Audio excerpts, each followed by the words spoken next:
Welcome to another edition of Crime Time with DutyRon. Guys and girls, you know the drill. I'm a retired New York City police detective, and if you like all things true crime related from the police detective's perspective and our attorney's perspective with Melanie Little, please consider hitting the subscribe button, hit the notification bell, so you get all things DutyRon and Melanie Little when we go live or upload another video. Tonight, we have a very, very shocking case and story to talk to you about. Harmony Montgomery, murdered at the hands of her father. Shocking new documents released today. And Melanie and I have been going back and forth during the course of the day. It's just heartbreaking, to say the least. And I'm being light with that. Melanie, how you doing this evening? And thank you for being brave enough to come live to talk with me and the audience about this case. This is a really hard one.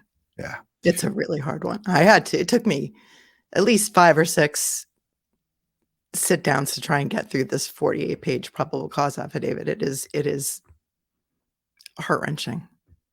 This is rough, guys. I'm trigger warning you right now, because if you are easily triggered by anything having to do with children stop right now, because this is hard. Yeah, this is a very, very emotional and very difficult and very graphic. And we have to put this out there because I know a lot of our viewers, our friends, our community members, our families are suffering from different levels of PTSD and stress and anxiety and so forth. But this is true crime. This is what you get. You have these brutal cases, and we could talk till the sun goes down about the different ones, but we've been covering Harmony from the beginning, and this is a case that's near and dear to all of our hearts. So I want to say thank you to the moderators, the replay viewers, the live chatters, the folks who are leaving positive comments and hearts and prayers in the chat for little baby Harmony Montgomery and everyone who's affected by it, not only the police and first responders, but our news reporters, as we'll see in the piece that we're going to play here. Yeah. Again, Melanie and I are seasoned in, she's an experienced trial attorney. She's seen lots of different things. She's a mom of 5. I'm a father of 2. And I spent 2 decades of my life serving the public and seeing all different levels of horror. And this one here is right up there. It takes the cake. What Adam Montgomery and Kayla Montgomery did together. And we're going to talk about Kayla Montgomery and what her role in this horrific crime was, and how she became turned on Adam when the noose was tightened around her neck. And we're going to talk about that, but we're going to do it later on. We're going to get into it. Let's play this piece from outside the courthouse. This was just about an hour or so after these documents were released. WMUR Channel 9 in the local area there, they fought, Melanie, for the release of this probable cause affidavit and so forth. Just before we play this, you want to give the audience a little piece on the legalities of what they did here and how they were successful in getting this released? Yeah, they had asked the judge to release this probable cause affidavit a long time ago, and the judge found that it would be it was more important to protect the confidentiality of this document, of the sources named therein, than to release it to the media and the public at that time. They wanted to wait until after the trial on the gun charges was over. And if you recall, we did a show on this, and Adam Montgomery was found guilty of the gun theft and possession charges. And I think at that time, we had no idea the graphic nature of this horrific crime and what was contained in this affidavit. And I think they did the right thing by sealing it until then. Yeah. They waited 10 business days until after that verdict came in to release the document. So it was released this morning at 9 a.m. You're going to watch this reporter, who's a local reporter out of Manchester, and my heart breaks for her having to do this so early in the morning without really being prepared for what she was about to read and what she was about to report on. But yeah, my heart broke for her. And I think it's important that the audience understands is that when the Attorney General made the announcement of Adam Montgomery's arrest for the murder of Harmony Montgomery, he did give a overview and he did speak about beating with the closed fist, but there was no details of the graphic nature and how it unfolded. And that's what was released today, amongst other things that we're going to hear about. So before I play this, again, I want to put the disclaimer and remind everybody this can cause, PTSD to trigger. And down below in the scrolling ticker that we have, the Manchester Police Department is reminding the public that the tip line is open because they want to recover Harmony Montgomery's remains. They have biological evidence from ceiling tiles that we'll hear about in this report, but they desperately want to find her skeletal remains and bring them home and lay her to rest. And I have no doubt in my mind that the Manchester Police Department will probably get behind funeral services for Harmony Montgomery because that's how invested the police chief is in this thing. We saw him almost openly weep at a press conference twice. So emotions are running high. Let's play this. This was from a little bit past 9 o'clock, Melanie, this morning, right? This morning, yeah. All right. This is a news reporter. You're going to hear her very emotional. Let's get into it and we'll be right back with you guys. Good morning. My name is Amy Cavino. We are live outside Superior Court here in the city of Manchester, where just about 7 minutes ago, this motion was unsealed by the court. This was a motion filed by WMUR to unseal the affidavit of the Harmony Montgomery murder investigation. It's 48 pages. We've only had our hands on it for a few minutes. And we do have to warn you here that the information laid out in this affidavit is extremely graphic. It is upsetting, and so it may be too much to listen to. We are going to try to give you a preview of what happened here to Harmony Montgomery, basically from the words of Kayla Montgomery in an interview she did just about a year ago with police. She describes the family being evicted from that Guilford Street house and living out of a car. This was just around Thanksgiving time of 2019. According to this affidavit and according to Kayla, they were living out of their car with two young boys and little Harmony Montgomery, and that according to Kayla, Harmony was having a lot of bathroom accidents and this family was stressed and Adam was angry, according to the affidavit. And the moment that Harmony was killed is described in this affidavit. It happened shortly after noontime on December 7th. Harmony had had a toileting accident in the backseat of the car. And as he was driving, according to the affidavit, Adam turned around from the driver's seat with a closed fist and assaulted Harmony in the head 2 or 3 times. The affidavit describes this small child making some whimpering sounds. And according to Kayla, Adam says, "I felt something there. I think I really hurt her this time." The affidavit then goes on to say that Harmony whimpered for 5 or 10 minutes in the back seat before falling silent. Kayla admits that no one checked on her. There was no effort to get her first aid. And there was no discussion between Kayla and Adam about what was going on with this child in the back seat. They then arrive in their car at some apartment complex here in the city.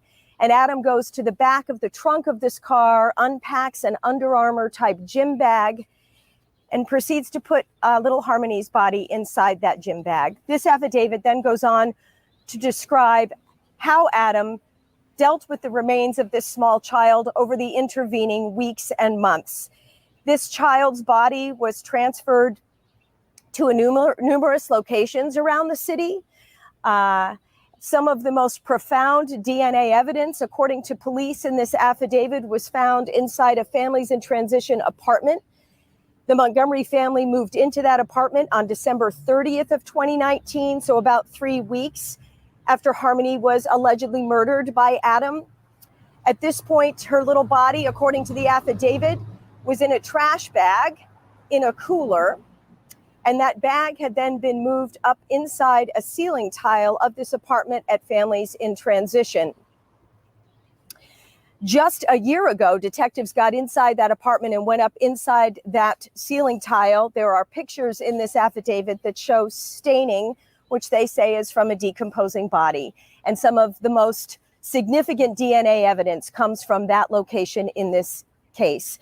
We can also tell you that for a time, Adam was working as a dishwasher at a local restaurant here in the city, and that according to Kayla, for at least a week, a trash bag containing little Harmony Montgomery was located in the walk-in freezer. There is a lot to unpack in this 48-page affidavit. It is upsetting. It is graphic. We are going to work our way through it and present more to you at noontime.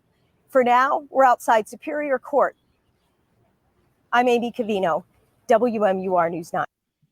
She could barely get through that. And my heart broke for that woman when I saw that early this morning. You and I started communicating the graphic details. He brought Harmony's remains to a walk-in freezer at his job and left her there. Food probably stacked right up next to her for weeks. They were living in a Chrysler Sebring with their two other biological children. One of them was 2.5. One of them was 10 months old. They had been living in their car since about November 27th. This horrific incident happened on December 7th of 2019, which was the same day that this Chrysler Sebring broke down. The car broke down. It died in an intersection in Manchester.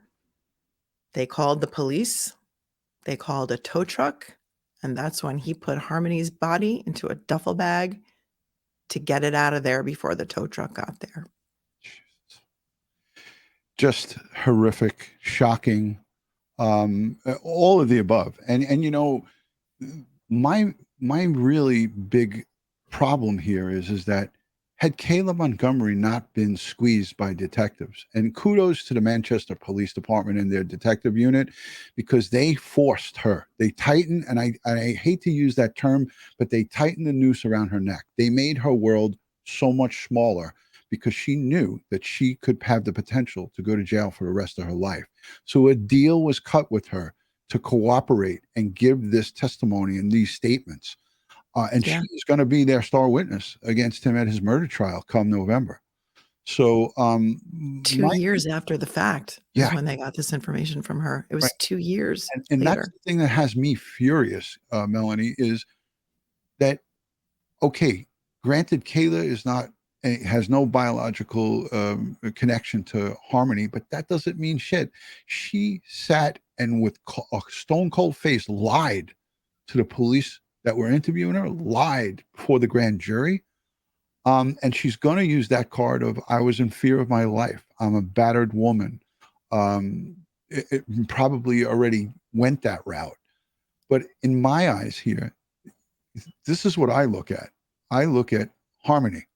I look at this little girl, and she knew that she was making moaning noises for 5 to 10 minutes in the back of that car and did not even say, hey, let's take her to the hospital. She just went along with it. They didn't even look. She should never They didn't even look in the back seat. She should never see the light of day. Melanie, am I off base on this? What's your thoughts? No, that she should never see the light of day? Hell to the no. How about she's an accomplice in the worst way? He did it. She watched it. She helped him move this body around for months. She knew exactly what happened, and she said nothing for 2 years. And you know what? She didn't really start talking until they had another biological child after this, by the way. Yeah. So they had another child in November of 2020. They had disposed of Harmony's body, I think, by March. He left her because he had an affair with somebody else, I think, in October of 2021. And that's when she started singing, because now he was with somebody else.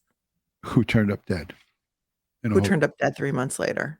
Yeah. Yeah, the girl that he went to be with. They were found living in a car on December 31st of 2021. Her name was,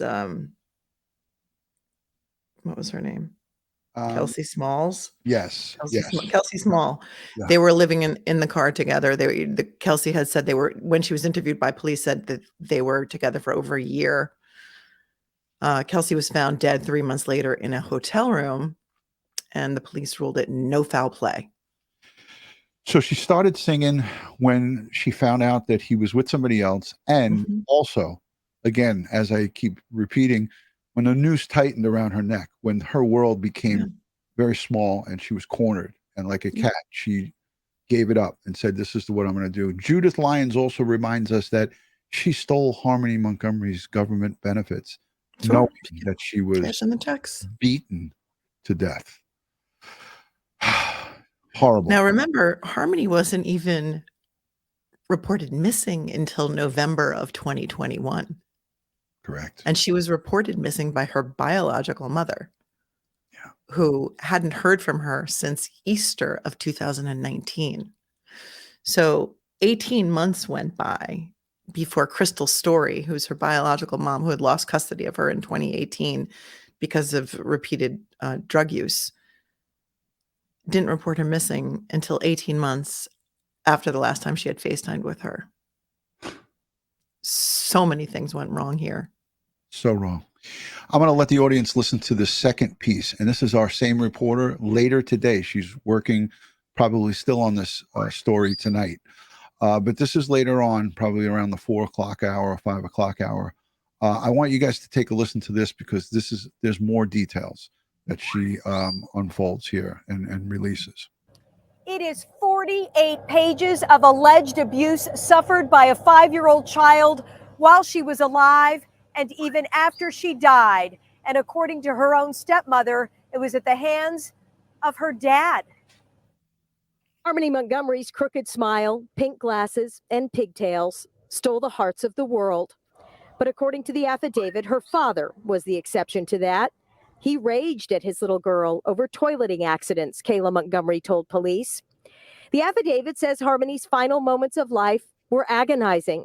She moaned in pain until she died.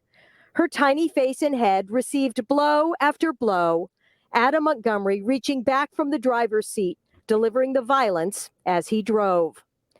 Once Kayla and Adam realized Harmony was dead on December 7th, 2019, Kayla says Adam got a duffel bag from the trunk and placed his daughter's body inside, starting a months-long project of moving, hiding, and storing the child's body. From car to car, then in a cooler kept in a common hallway of the building where Kayla's mother lived, in a storage bin transported by stroller to a family's in transition apartment, then wrapped in a trash bag and hidden in a ceiling vent until neighbors complained of the smell. Moved to a maternity bag, set in between Harmony's 2 half-brothers in their stroller, and taken to a walk-in freezer at the now closed Portland Pie Company where Adam worked. He stored Harmony's body there for a week. 7 locations detailed. The final one, an apartment on Union Street. There, nearly 3 months after Harmony's death, Kayla told police Adam spent 4 to 6 hours in the bathroom trying to reduce Harmony's body using lime and brute force. They worked together to squeeze Harmony back into the maternity bag and put her in the freezer. Pressure mounting, Adam got a U-Haul, left for hours overnight, and when he returned, Kayla says Harmony was gone. Detectives traced the U-Haul to the Tobin Bridge using toll data, triggering a search at a marsh in Revere. Harmony's remains are still not recovered. Investigators refuse to give up. Adam Montgomery's defense attorney did not want this affidavit unsealed. She argued forcefully in court that investigative work should not become part of the public domain before the trial. We did reach out to Caroline Smith this afternoon. We have not heard back. Melanie, I saw you taking some notes while we were watching this. Any thoughts on that piece, that part of the story?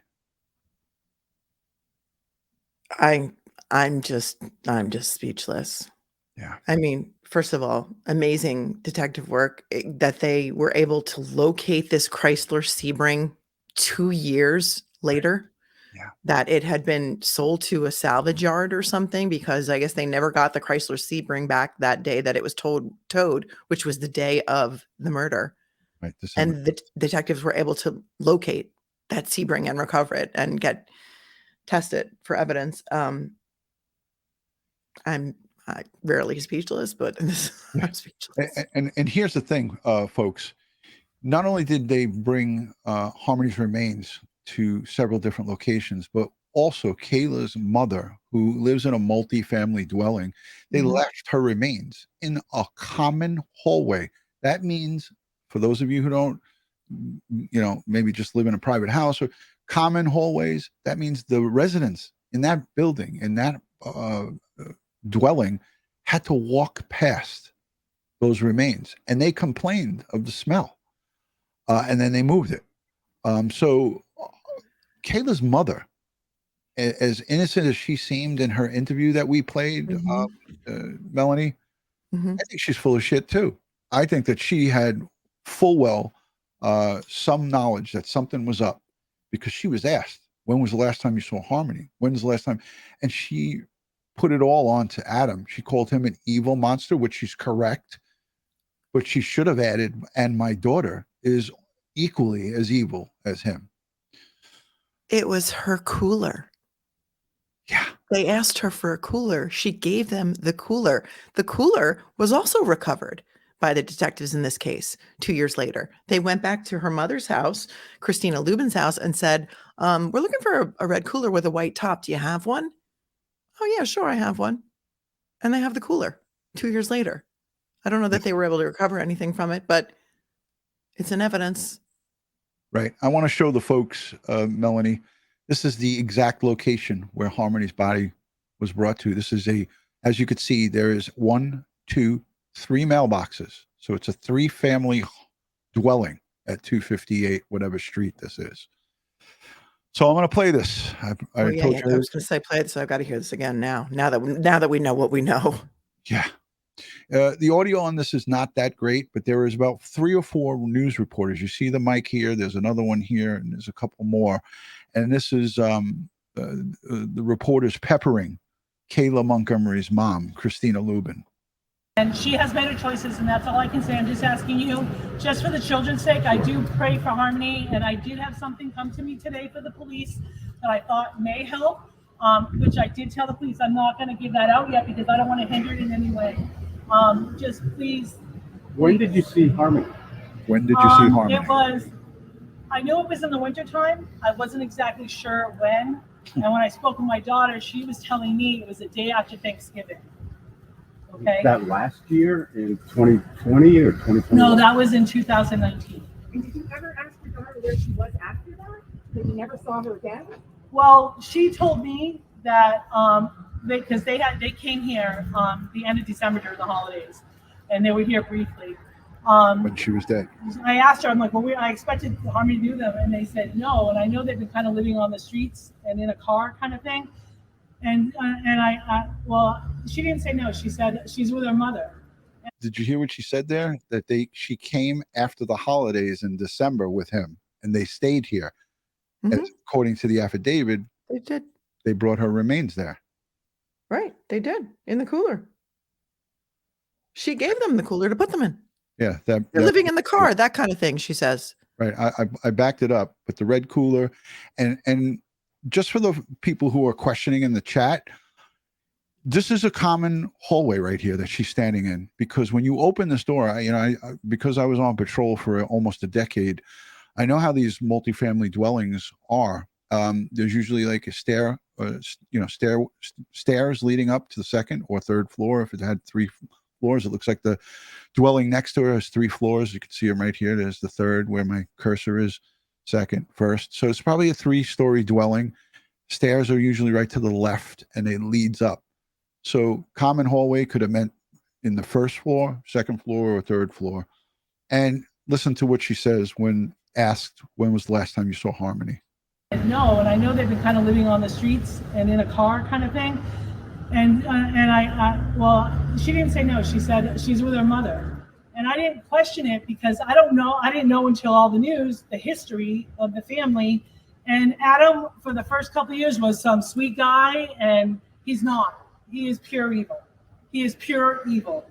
So I hope, I really, really hope the information that came to me today that can help in the search for Harmony. And that's really where my prayers are now, because my grandchildren will be with me, so I'm not going to be worried about them. And just please respect the privacy. Yeah. This is so scary for Do you think children. Harmony's do you think Harmony's still alive? I hope and pray she's still alive, but it's been 2 years, so I don't know. It's been 2 years. I don't know. You got to be heartbroken over this. I'm distraught. My body's been shaking every couple hours because I can't get away from it. You know what I mean? I can't not check the news. I want to know what's going on, and I have spoken to police several times. Do you think your daughter had any involvement in her disappearance? Kayla told me that, just as in her affidavit, and I drilled my daughter. Believe me, I asked. With her history, yeah, she used to be a liar, but I know how to get the truth out of my daughter. Wait, what did she say? She can be a liar? She said that Harmony is still alive. She drilled. Oh, I thought she said my daughter can be a liar. I'm going to pull it back. Yeah, she used to be a liar. Daughter, believe me, She used to be a liar. Do you think your daughter had any involvement in her disappearance? Kayla told me that, just as in her affidavit, and I drilled my daughter. Believe me, I asked. With her history, yeah, she used to be a liar. She used to be a liar. Yeah, But I with her know- history. But I know what. Hold on. Let's see this. She used to be a liar, but I know how to get the truth out of my daughter. I know how to get the truth out of my daughter. The youngest daughter, I asked. With her history, yeah, she used to be a liar, but I know how to get the truth out of my daughter. The youngest daughter, her daughter wasn't born yet, and Harmony was with him. He dropped her off at work, and he said to her, "I am bringing Harmony to her mother." And then he came back later. I don't know how many hours. I don't know that she was working at a Dunkin' Donuts. I've given all that information to the police, but Kayla said, "Where is he?" She didn't say where she is, but I don't know. I'm so confused right now. And when do you think that happened? In my mind, from what I've tried to gather, and all the media has been great with trying to get all the information out there, and the social media I thought has been great too. But I think it happened like in a week period. And I think it happened from December 6th till prior to December 6th. So December 6th, anytime after the day after Thanksgiving to December 6th. So it's like. So she actually called it one day shy of when she was Right. murdered. Yeah. She thinks it happened, and she's saying when she went missing from after Thanksgiving to December 6th. That's interesting. Yeah, that's interesting. Let's back that up a minute. Yeah, she's doing the time frame with her hands.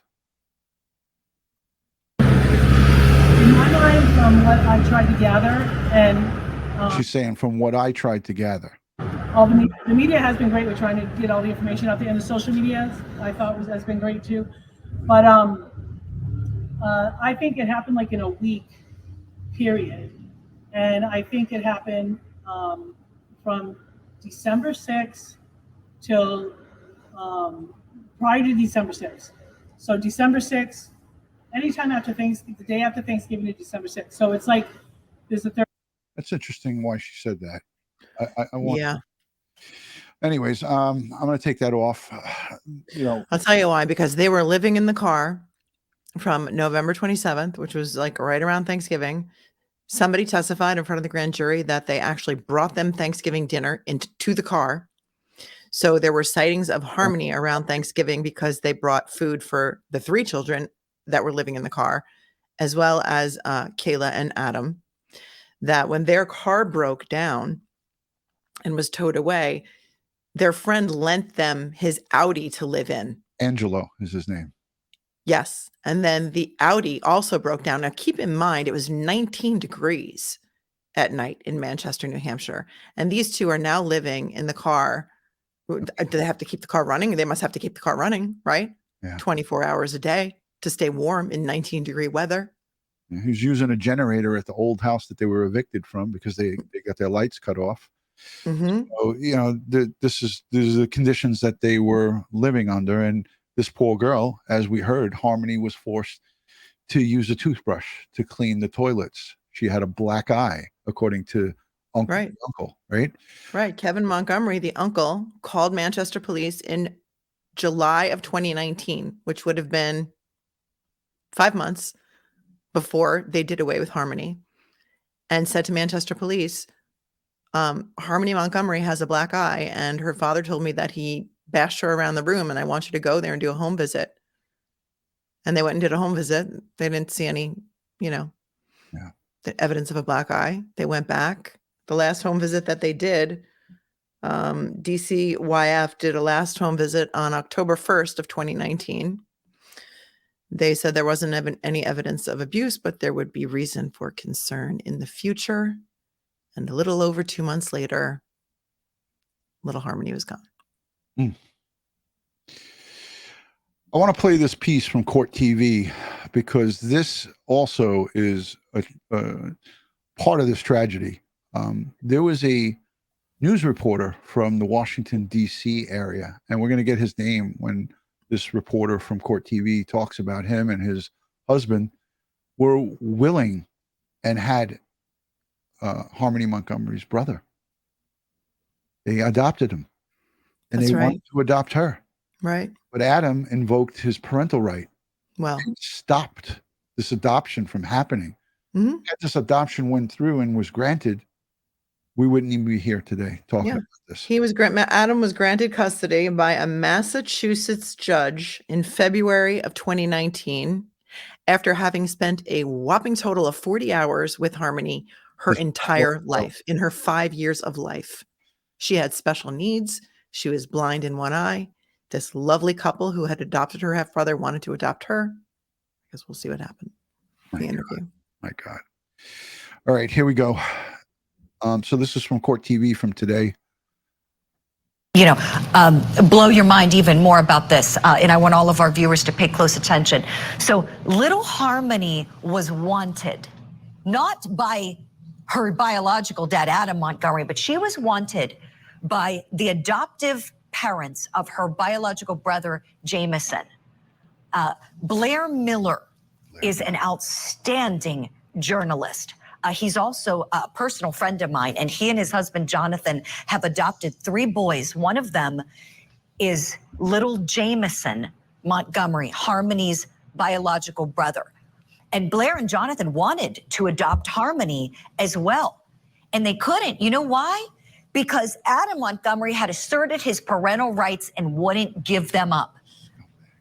And then look what he did to her, allegedly. Forced her to live in a car. Beat her, allegedly, multiple times on multiple occasions until he allegedly beat her to death. I think that might be what sickens me most, is that there was a family out there who wanted to take that little child and love her and give her a beautiful life that she deserves to have, just like her brother Jameson. Vonda, your reaction hearing that?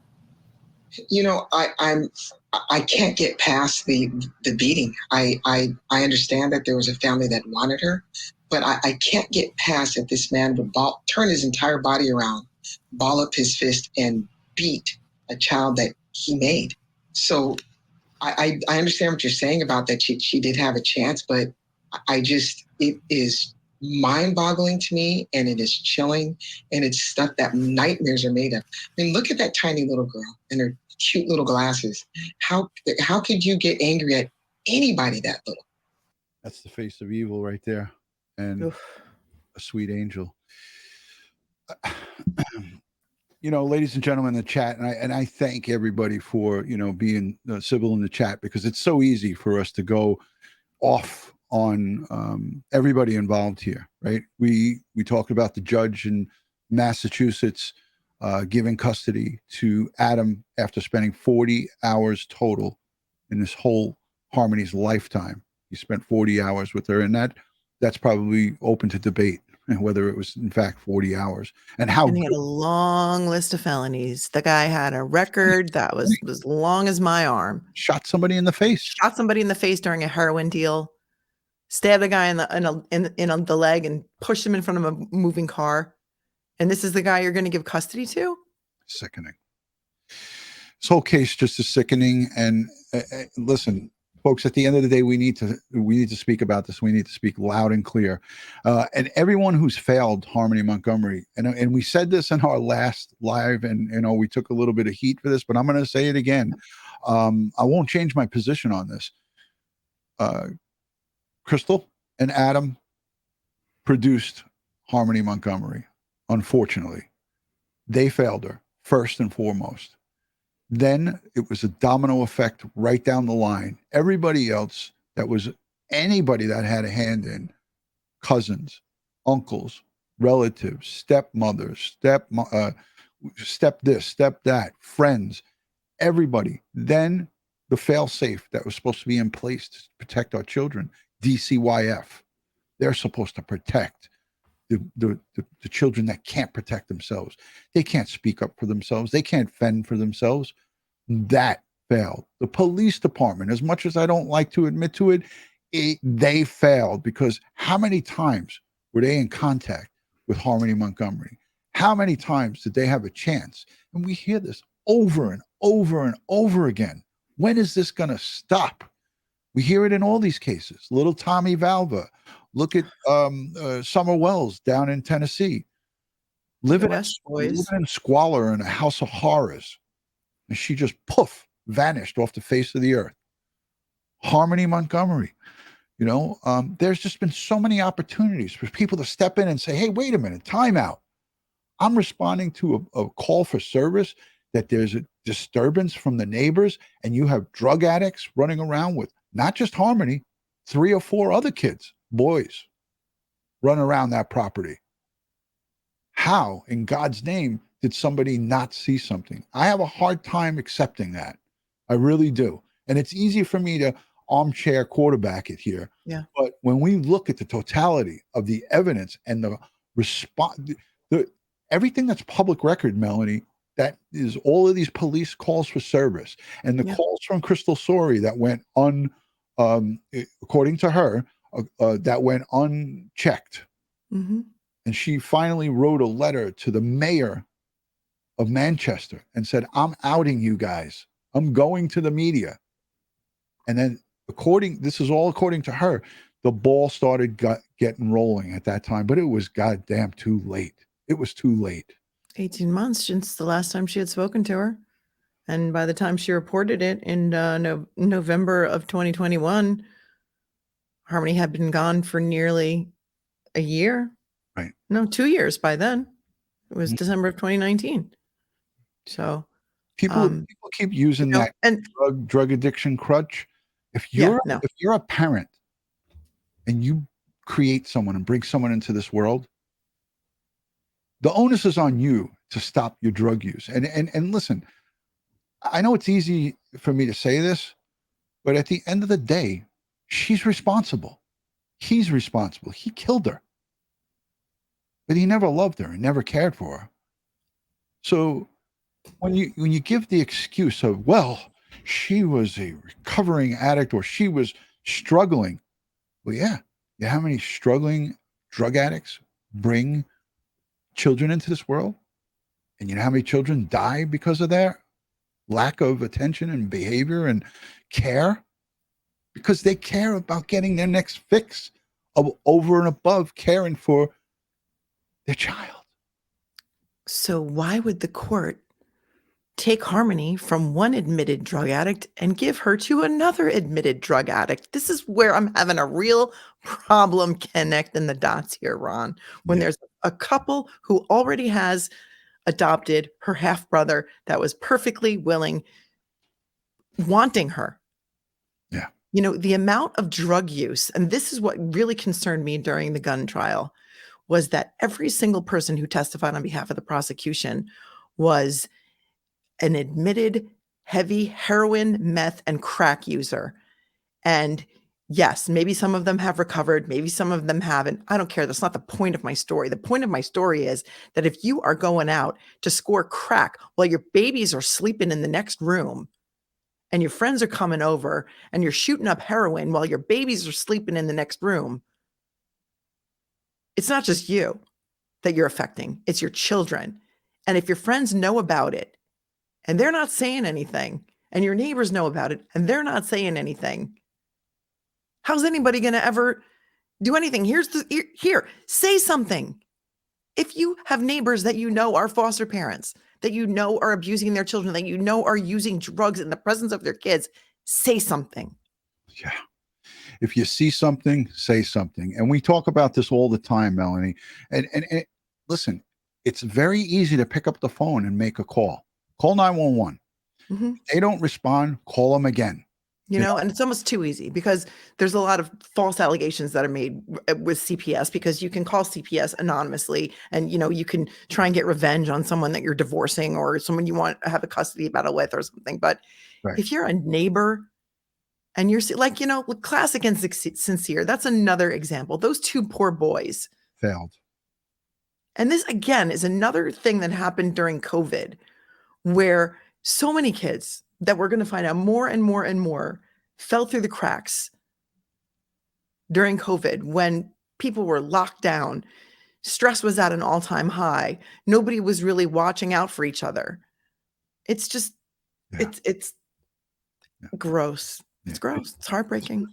You know, and I'm thinking now, like I'm looking at Darlene Wolf. By the way, she just had surgery recently. I hope you're recovering well, Darlene, and thank you for being a longtime supporter here on Crime Time with DutyRon. You know, Darlene brings up CPS is a huge joke. I did a full expose, a full 2-part series with a former DCYF worker, social worker from New Hampshire. And you know what? She wouldn't even come on the show with me with her face. She only came on with audio not because she was afraid to talk about, because she talked openly about what goes on and how they do things. She was afraid of retribution, of someone coming after her in her current job. And obviously we didn't release where she was working, but she was so pissed about this that she wanted to, and she spent 2 hours interviewing with me on the phone before we came live. And I'll link that down below in the description. You guys can watch it and your jaw will drop with the things that she told me and that she told us about New Hampshire DCYF. And we listened to the Governor Sununu come on, and I know I'm saying his name wrong. He came on and doubled down and said, we're stronger and better than we've ever been. In 2019 and 2020, I revamped the system where we're operating more efficiently than we ever. And I was like, what the I said, the F. What is he talking about? Pointing fingers at Massachusetts on this one. Yeah. Let's listen to the Attorney General, because I want people to understand this. Okay, so some people were saying, well, this isn't any new information. They already put it out. 7 months ago in a press conference, the Attorney General outlined the charges against Adam Montgomery. And during that press conference, and it's only a few minutes that I'll play, he's going to talk about the death of Harmony Montgomery and how she died. But we didn't hear these inner details that we're hearing now. And I'm going to play that right after that. You have a comment up there? Yeah, look at what Don says. Someone brought them food to the car but didn't call CPS. Yeah. Not only that, he said they could live in his car for a couple of days. In his Audi. Yeah, come. In 19-degree weather. What are we doing? Yeah. Hey, folks in the chat, if you have questions, hold them for in the next 10 minutes. We're going to get to your questions. Hashtag Melanie, hashtag DutyRon. But let's take a listen to this, because this was 7 months ago. All right. When Adam Montgomery was arrested and charged with the murder of Harmony Montgomery. Investigation into the 2019 murder of Harmony Montgomery. Good afternoon. I'm New Hampshire Attorney General John Formella, and I'm joined here today by Manchester Police Chief Alan Aldenberg and the team from the Manchester Police Department and members of my office. We're here today to provide a further update regarding the ongoing investigation into the 2019 murder of Harmony Montgomery.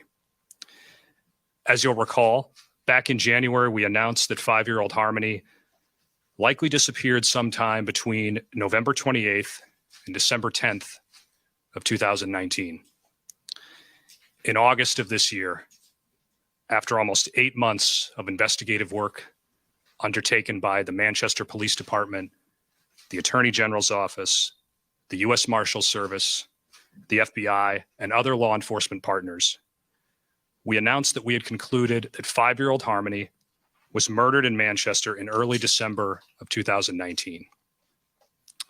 This conclusion was based on multiple sources of investigative information, including biological evidence. Since August, the Manchester Police Department, the Attorney General's Office, and our other law enforcement partners have continued to investigate this case in an effort to seek answers and justice for Harmony. Today, we are announcing another major step in this investigation. Earlier this morning, Adam Montgomery was arrested for the murder of Harmony Montgomery in 2019 and other related charges. Specifically, Mr. Montgomery has been charged with the following 4 crimes. Second-degree murder for recklessly causing the death of Harmony Montgomery, a person under 13 years of age, under circumstances manifesting an extreme indifference to the value of human life, by repeatedly striking Harmony in the head with a closed fist in Manchester on or about December 7th, 2019. There you go. Falsifying physical evidence for purposely altering, destroying, concealing, or removing the body of Harmony Montgomery with a purpose to impair its verity or availability in an official proceeding or investigation in Manchester between approximately December 7th, 2019 and March 4th, 2020. Abuse of corpse for purposefully and unlawfully removing, concealing, or destroying the corpse of Harmony Montgomery or any part thereof in Manchester between approximately December 7th, 2019 and March 4th, 2020. You see, Melanie, they had it all right here 7 months ago. And and I'm saying this for our audience, what they revealed today was what was sealed, right? Right. The inner details. But as you're hearing, the Attorney General is spelling it out in a 7-month-old press conference. We just didn't hear about the details of driving around and bringing her body from place to place. And as they showed the footage, Melanie, of the backyard that they excavated and thawed out and the Union Street apartment, those were all places that they had information from Kayla that he brought her body to and stored her body. So they were looking for not only obviously her body, but for biological evidence. Right. And again, it's 7 months ago that we're playing this. I'm going to let the rest of this play out because he spells out a little bit more here. But I just wanted the audience and from some of the folks who might watch on the replay and say, hey, why are you playing this? This is significant because this ties into what we are looking at today in the current. Melanie, you have anything to say? No, let's keep playing it. It's just. And tampering with witnesses or any part thereof in Manchester between approximately December 7th, 2019 and March 4th, 2020. And tampering with witnesses or informants for purposely attempting to induce or otherwise cause Kayla Montgomery to testify or inform falsely in Manchester between approximately December 7th, 2019 and January 4th, 2022. Mr. Montgomery is expected to be arraigned on these charges in Hillsborough County Superior Court, Northern District in Manchester tomorrow, October 25th, 2022. While today's arrest is a major step in this investigation, there is much work to come. The charges and allegations against Adam Montgomery are merely accusations, and he is presumed innocent until proven guilty. That said, today I do want to again express my deepest sympathies to Harmony's family, friends, and loved ones. We understand that today's news while significant for What's unfortunate about that is that I don't believe she had any loved ones. Because nobody really stepped up. No. So I'm going to put us back because I want to go to, if you don't mind, Melanie, to the audience. So at this time now, if you guys want to put in hashtag DutyRon, hashtag Melanie, if your question is long, just put it all in caps. Is the one time I promote people or encourage people to promote caps in the chat. We'll pick it up. Little Patty says hashtag DutyRon. If Harmony would have been adopted, they would have lost her monthly benefits. They would have lost their free drug money. You know, Little Patty, that could have been one of the factors. I'm not certain that's the only factor, because right now the information that we have is that they received welfare and food stamps for her. I don't know what the dollar amount is. And when we look at California with Sincere and Classic, they were what, $1,000 or $2,000? $1,000 a month per foster child. They had 4, so they were making $4,000 a month. They had no other jobs. So that was their sole income. And we don't think that they were drug addicts, but they were certainly using that money to live as adults. That's Trezell West and Jacqueline West. Roro is in the chat. Our good friend, bio cousin to the Sincere and Classic. So, Ro, always good to see you. Sending you love and support as always. Let's scan the chat and let's get to some questions. I'm almost Somebody tempted- asked earlier where they could read the affidavit, so maybe you can link it in the description or somewhere later in the body. I will advise you, this is not bedtime reading. This is not something to read before you're going to go to bed. It is 48 pages of horror, really, really horrifying stuff. Horrifying. So a lot of which we didn't even get into. Right. And I didn't want to get into it because I don't want to overload with too much. We will do some follow-ups on this, obviously, as things develop. But again, here tonight, I didn't want to overload you guys with reading out 40. And I had asked Melanie to read, like a timeline. But, we have so many videos, you can go back and look at a timeline. And BB2, who's a channel member, says, hashtag DutyRon and Melanie. Will Adam now be charged with killing her versus the charge he facing? Yes, he was indicted by a grand jury on January 26th of 2023. Second-degree murder. Second-degree murder, and a couple of the other charges like the abuse of a corpse and some other things. So yeah, he will be standing trial for that. I believe. When is that coming up? In November of 2020. So Holly says, hashtag attorney Melanie Little. That was a lot of lettering right there. If someone called DCFS and felt they didn't help Harmony, could someone have escalated legally in any kind of way? If someone called DCFS and they felt they didn't help, felt that DCYF didn't help Harmony, could they have escalated legally in any other way? Somebody mentioned in the chat that rather than calling DCFS or CPS, it's better to call the police because, it will be escalated if the police are involved. I don't know that that's the case. I don't know how New Hampshire works. Right. I would say in New York, it's probably better to call the police. Right. Ron, what would you say there? Yeah, I mean, in New York, you don't get any results. You call the police come out. I've responded to many failed responses to social services to and I've escalated myself, and I've actually had a couple of conversations on this. I'm just looking for some notes here. Capital punishment is not an option in right. So I have the definition of second degree murder. Somebody's asking why second degree. Right. And in New Hampshire, second degree murder is knowingly causing the death of another or causing such death recklessly under circumstances manifesting an extreme indifference to the value of human life. Such recklessness and indifference are presumed if the actor causes the death by the use of a deadly weapon in the commission of or in an attempt to commit or in an immediate fight after committing or attempting to commit a Class A felony. Murder in the second degree shall be punishable by imprisonment for life for such term as the court may order.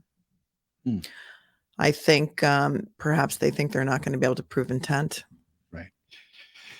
Just so folks know, yeah, and that's the thing, Melanie. The prosecution has to go for the charges that they feel they can get a guilty verdict on, and then they can, be successful. Okay. Remember, rewind to what just happened a few short weeks ago. He's looking at a potential of 40 years of, right? It was on each 10 charge, to 40, right? 10 It was, to 40 it was years. career criminal, Right. in possession of a firearm. Minimum of 10 years on each, maximum of 40. So Correct. his ship could potentially be sunk when he gets sentenced on those weapons charges. This will just be adding icing to the cake and getting justice for Harmony. May 30th of 2019, capital punishment was abolished in New Hampshire. So you can thank your governor and the folks who abolished capital punishment on May 30th of 2019. Miss Donna Marie, I want to thank you for being a great moderator. Dawn Marie, Joey Brooklyn, all of the folks who work hard to keep the chat classy, to keep the chat moving. I thank you. Carol, I think we tackled this already. Detective Ron, Melanie, will CPS be held accountable for not stepping in? It looks like, as it shows and appears right now, that's a big no. And I'm sad to say that, because the governor said that he just did a top to bottom independent, using his own people from the state to do an audit. And in my eyes, again, I made a series of videos about this. It's just hogwash. So it's more political bullshit that they're just going to sweep under the rug. Look, we have Thomas Valver, and I keep going back to this case, because no judges in Nassau County and Suffolk County are being held accountable for the missteps that caused him to be frozen to death in his garage out in Center Moriches. Could they be held accountable in a civil case, Carol? Probably. There's a $200 million lawsuit against Suffolk County. In Valva, yeah. But I mean, in this case too, that's the remedy, would be a civil action. It seems to me that, who's going to step up? There's a lot of dropping the ball, and nobody's ever even lost their job over what happened handling a case file like Valva. I think people after Valva, I think some of the caseworkers were promoted. Right. Yeah. If you can believe that. And Crystal Sorey, the biological mom, has no birthrights to Harmony Montgomery. So she couldn't even, I believe, and I could be wrong, but I think I'm right, she would have no grounds to sue. I believe she has legal standing as the biological mom. Because this incident here, her murder, happened way after she lost her rights to her daughter. But she's still the biological mom as a matter of law. Yeah. Yeah.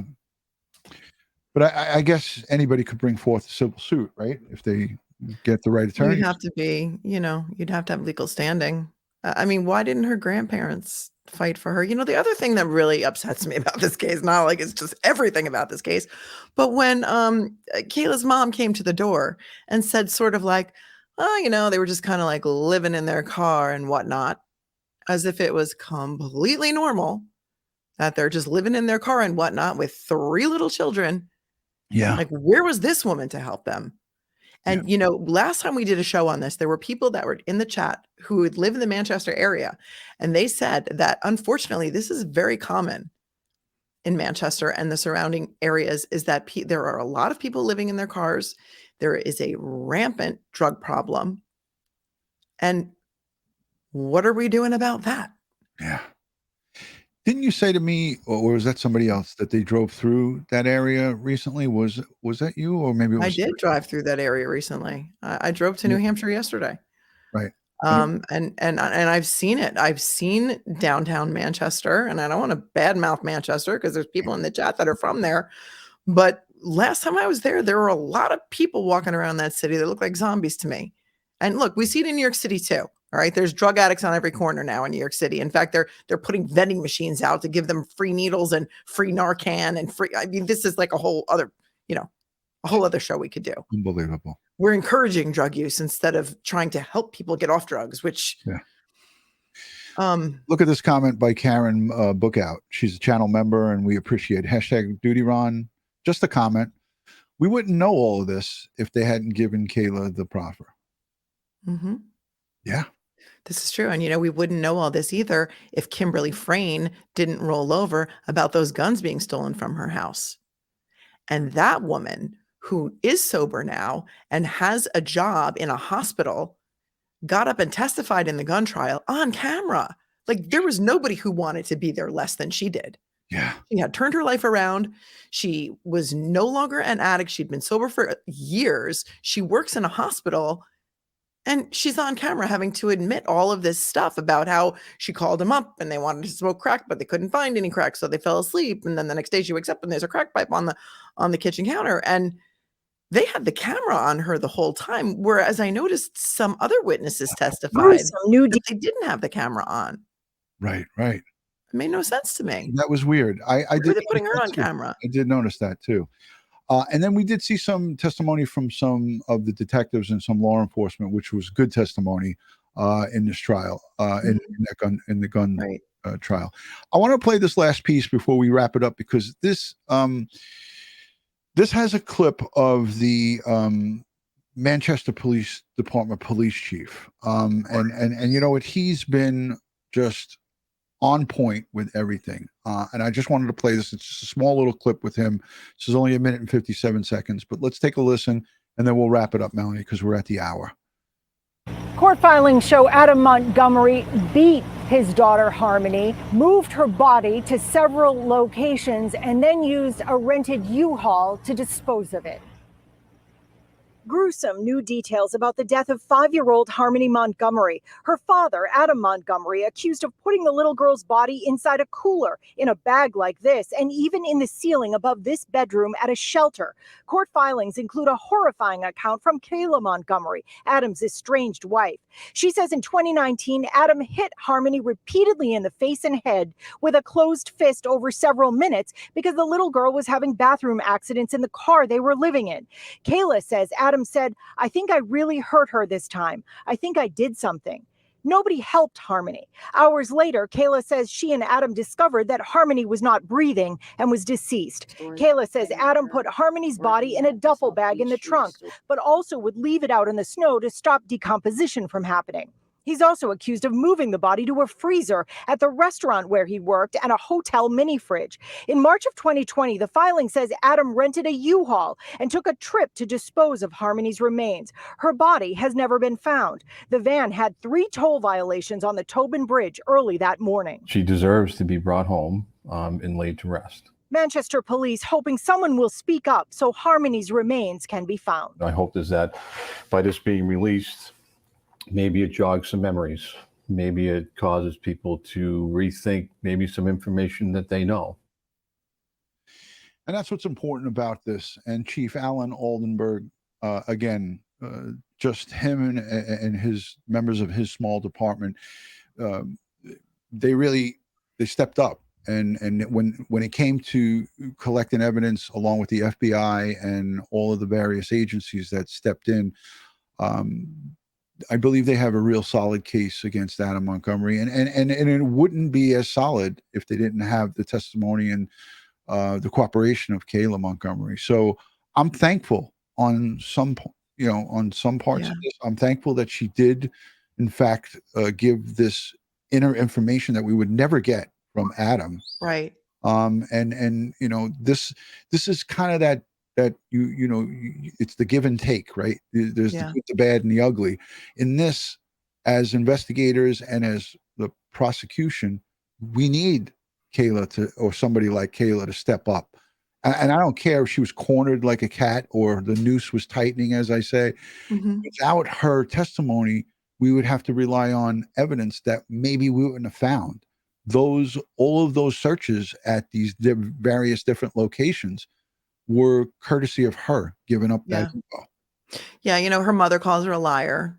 And she was admittedly, doing a lot of heroin and crack and meth at the time that these events happened. But because of her testimony, they were able to recover the Chrysler Sebring. So they have that evidence. They were able to recover ceiling tiles from that apartment where he stored the duffel bag in the ceiling. They were able to recover the refrigerator or a mini fridge from another location where they moved to. They were able to recover drain pipes from the bathtub where he did the horrific act of Right. how did they phrase that? You and I talked about this earlier, of minimizing her body so that it could fit into something smaller. Essentially, they stuffed her into that bag, but they minimized her and scrunched her up into that. So we've got forensic evidence to back up what she's saying, because I think that her testimony alone probably wouldn't be the greatest. If this case goes to trial, I'm going to be shocked. Yeah. Really? I mean, it looks like a slam dunk to me. And based on only this 48-page probable cause affidavit, the investigation is still ongoing, and there are still witnesses coming forward. And if you have any information about this, we have scrolling along the bottom here the tip line for the Manchester Police Department. Yeah. So please, if you know something, now's the time. Absolutely. This guy should rot in hell for the rest of his life. He will. I mean, I'm convinced that he will. Yeah. But there is no place on this earth for someone who would do this to a child. Agreed, Melanie. Agreed. Evil, sick monsters. Evil. Demonic monsters. I mean, that is evil personified, right? I mean, yeah. It doesn't get any more evil than that. And that brings me to profiling evil, was just in the chat, my good friend Mike King. So thank you, Mike, for that kind word. Mike I highlighted a message while we were listening to this last piece, but Mike King, great friend. I'm just a little upset with Mike because he made a visit to New York and he didn't tell me he was coming here. Oh. And it was that Wednesday that we had all the smoke and the fog, the smog from Canada, and he did a live out in Times Square in New York City. I would have gladly met him for a cup of tea or a cup of coffee, or even bought him a Dr. Pepper. But he didn't tell me he was coming here. So I'm trying to look for his comment so I can highlight it. There it is. Had a great show. Oh, well, I just wanted to tell Karen, yes, the two other children in the car were Adam and Kayla's biological children. There you go. And then they had another child after that because, it's the gift that keeps on giving. Yeah. So Mike King, here he is. Again, love you, brother. I had dinner with the PC and she said not to tell you. So I guess that means the PC was more important than DutyRon. So sorry. She's not the PC anymore. Anyways, let's just play this final piece right here. And I'm only going to play a minute of this because it goes over what we talked about with the duffel bag and moving her remains, because I want to leave our audience with this, because this is the most important part of the information that came out today. And again, we will be hearing more about this. Who knows if there's more pages to, we got 54 pages. I would guarantee you that there's a lot more information. There's a lot more data that will be exchanged with his defense attorney, Caroline Smith. And there was no comment by her. I didn't expect there to be a comment. Did you, Melanie? Comment by who? By Adam's defense attorney, Caroline Smith. Yeah. Well, what could you possibly say? Yeah. Listen, I got a lot of heat the other day for saying about the Koberger probable cause affidavit that it wasn't very strong, and that there's a lot of blurry video. And I said, wouldn't you put some strong evidence in your PCA if you want to really kind of slam the door? And they were like, no. But this one is very, very strong. Oh yeah, let's play it. Then in a cooler kept in a common hallway of the building and storing, starting a months-long project of moving, hiding, and storing the child's body. From car to car, then in a cooler kept in a common hallway of the building where Kayla's mother lived. In a storage bin transported by stroller to a family's in transition apartment, then wrapped in a trash bag and hidden in a ceiling vent until neighbors complained of the smell. Moved to a maternity bag, set in between Harmony's two half-brothers in their stroller, and taken to a walk-in freezer at the now closed Portland Pie Company where Adam worked. He stored Harmony's body there for a week. 7 locations detailed. The final one, an apartment on Union Street. There, nearly 3 months after Harmony's death, Kayla told police Adam spent 4 to 6 hours in the bathroom trying to reduce Harmony's body using lime and brute force. Reducing her body using brute force and lime. Listen, guys and girls, I want to just say thank you again to everybody for tuning in. My heart breaks for Harmony Montgomery. She has no voice here. She is voiceless. So now the district attorney's office, the investigators, and everyone that's involved in this prosecution are her voice, and justice will be served against Adam Montgomery. And I really feel strongly about this statement that I'm about to make. Kayla Montgomery should not walk this earth. She should not get out. But unfortunately, I feel like the deal that they will cut with her will probably guarantee her that she may have an opportunity to get out. And I mean, I can't wrap my head around that because of what we've heard about here today. And I'm sure that there's more that she's not revealing that led up to this murder. This young little girl was tortured by Adam Montgomery, and she was probably there for a lot of it. The washing of the toilets with the toothbrush, the black eyes. These are only things that we heard about. What about the things that we never heard about? Right. Was she sexually assaulted? Was she the drug addicts that were coming in and out of that house where there was no power? Did somebody else abuse her? This poor little soul. It is heartbreaking. I could sit here and cry on camera, but I'm not going to do it, guys. I just got to stay strong for Harmony and for all of these small little defenseless children. And we're going to continue to talk about it. YouTube loves to demonetize these videos. So I'm sure we were demonetized in the first I already minute. checked. It's fine. I ask you guys to help us by giving this video a thumbs up, liking, subscribing, sharing. Get this video out there. Share it onto your social media. I don't care if you have 5 followers or 105 followers. Share it out there. Get the word. Follow some of the great YouTube content creators like Profiling Evil, Police Off the Cuff, here, Crime Time with DutyRon, and there's many others that are doing a good job at representing the victims and not themselves. And that's what we do here. We try to represent the victims, and if they have families, we support the families by doing the right thing by them and getting the story out about their loved ones.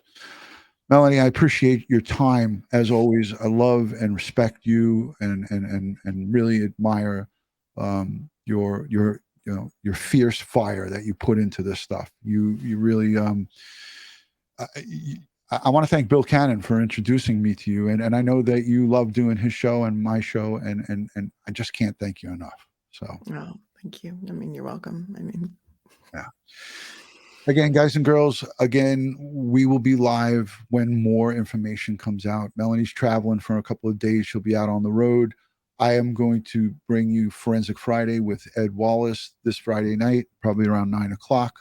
Look for that. We'll try to put a banner out there, a flyer, and promote it. But in the meantime, keep Harmony in your prayers. Keep the Manchester Police Department, the FBI, and all who are involved in this investigation, because the investigation is still ongoing.